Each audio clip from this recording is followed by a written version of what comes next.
You ask Tiger to solve. This deals with linear equations with one unknown. The final result is w equals 18.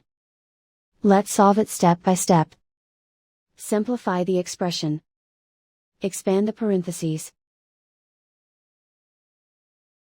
Simplify the arithmetic. Group all w terms on the left side of the equation. Subtract 2w from both sides.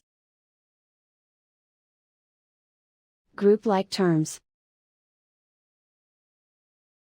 Simplify the arithmetic.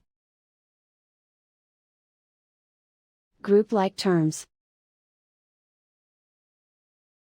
Simplify the arithmetic. Group all constants on the right side of the equation. Subtract 6 from both sides. Simplify the arithmetic.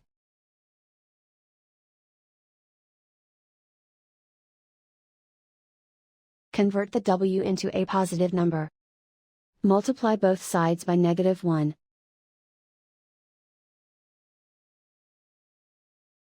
Remove the ones. Simplify the arithmetic. And so the final result is w equals 18.